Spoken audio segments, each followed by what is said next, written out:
Hello, I'm taking on a challenge to beat every playable Nintendo published game. Welcome to the next episode. The next game is Devil World.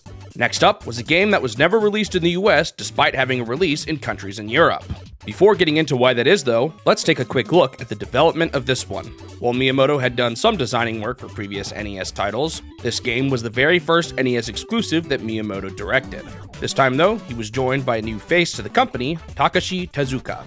Humorously, despite the fact that the game is clearly inspired by Pac-Man, Tezuka hadn't played Pac-Man at all before working on this game.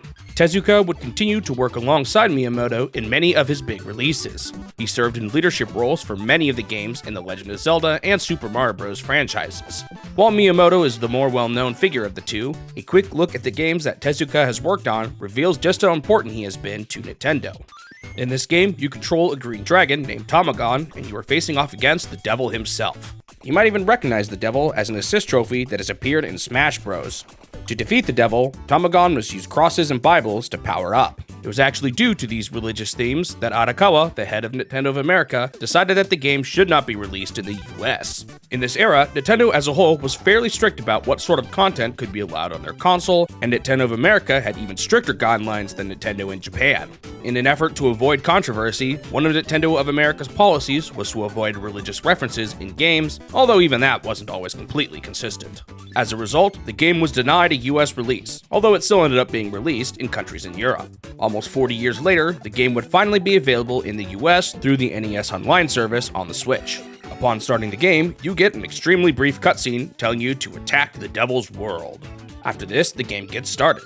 Immediately you'll notice some similarities with Pac-Man. The level is laid out like a maze and there are dots to collect everywhere. However, you'll also notice the game's big gimmick. The stage is constantly scrolling in the direction the devil is pointing. At random intervals, the devil will change what direction he is pointing in, and the direction the screen is scrolling will change too. Another change is that you can't collect the dots automatically. To do that, you first need to get powered up. By grabbing one of the many crosses on the stage, your character will momentarily be powered up.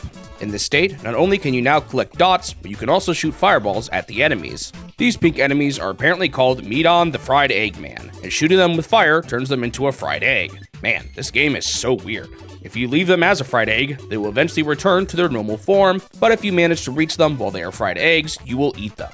Doing this earns you some extra points, although it's not actually all that helpful otherwise, as the enemies will just respawn eventually anyways. During this first round, while I was collecting dots, suddenly a bunch of ice cream started to float around the edges of the screen. Eating the ice cream also gives you extra points, although apparently these only appear during the first 3 rounds. Not sure why that is.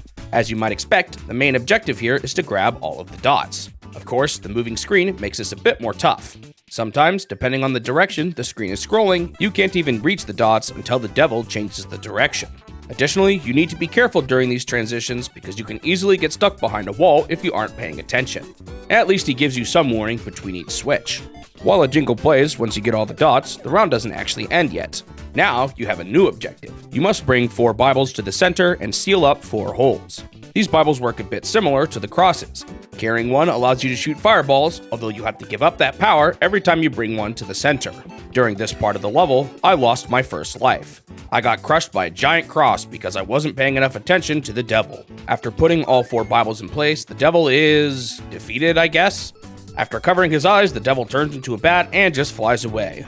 After each round, you play a bonus level. In this bonus level, 6 bonus boxes are floating on the screen. While initially I thought the main objective here was to get all of the boxes, the main objective is to actually find an egg that is randomly hidden in one of the boxes. Finding the egg earns you an extra life.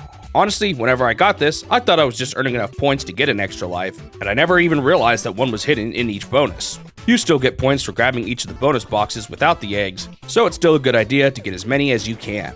The screen still scrolls during this bonus, although it is instead changed by touching various arrows on the ground.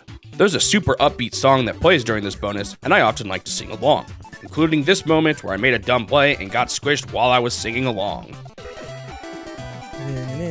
I'm dead. I don't know why I thought that was a good idea. After this bonus, I was finally taken to round 2. At this point, the objectives start to repeat, although the stage layout has now changed. During the Bible phase of round 2, a new enemy is introduced. These guys are called Co-Devils, and it seemed like they were often puppy guarding the center where you needed to place the Bibles. The fire doesn't turn these guys into eggs either, and all it does is just cause them to turn around. The new enemy made this stage a bit trickier, but I still got through it without losing any lives. After this was the third stage layout, and during this one, I immediately walked in front of a wall and stupidly got crushed. Whoops. I struggled more in general during this round, and I had only one extra life remaining by the time I cleared it. After this, the stage layout started to repeat, and I was back to the first stage. However, this time there were more enemies around. While I barely squeezed through this round, I finally lost my last life during the cross section of round 5. Honestly, I think seeing the stages loop after round 3 could make for a good enough goal, but the speedrun does go all the way to level 10, so I decided to give it another go. Since I understood the game a bit better now, I got a lot further on this second run. After clearing every stage a second time, on round 7, a final enemy is introduced, Bon. These guys are basically the same as the pink guys, although I think they're more aggressive. They too will turn into a fried egg after being hit with a fireball. After 3 more rounds with the new enemy, I finally reached stage 10, which at this point is once again the layout of level 1. No more new enemies are introduced at this point, although they've now swapped out one of the pink guys during the first phase with the Code Devil. Things started to get a little rough here. During the Bible phase, I got down to my last life. Making the goal at 10 stages does feel a bit arbitrary in a high score chaser like this, but I still wanted to say I beat the speedrun category. It was close, but I managed to pull it off. There's only 2 times for this game on speedrun.com, so after this, I jokingly claimed that I had become the 3rd best Devil World player in the world. I got squished soon after during phase 11, and with that, Devil World was complete. On to the review. I thought this one was alright, although like a lot of Nintendo's early games during this time, there's not a whole lot of depth to this one.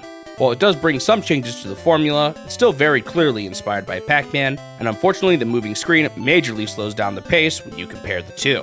While some people might find it charming, the game also feels like a bit of a thematic mess. Playing as a dragon who fights against the devil by using Bibles to turn monsters into fried eggs is a phrase I never thought I would say. I still enjoyed my time with it, but I lost interest in it pretty quickly. I gave the game a 6 out of 10. Thanks for watching the video. If you want to see more of these in the future, make sure you subscribe to the channel so that you won't miss out on the next one. Also leave a like if you enjoyed it, since it will help the channel grow and motivate me to continue this series. I hope I will see you in the next step on my quest to beat every Nintendo game.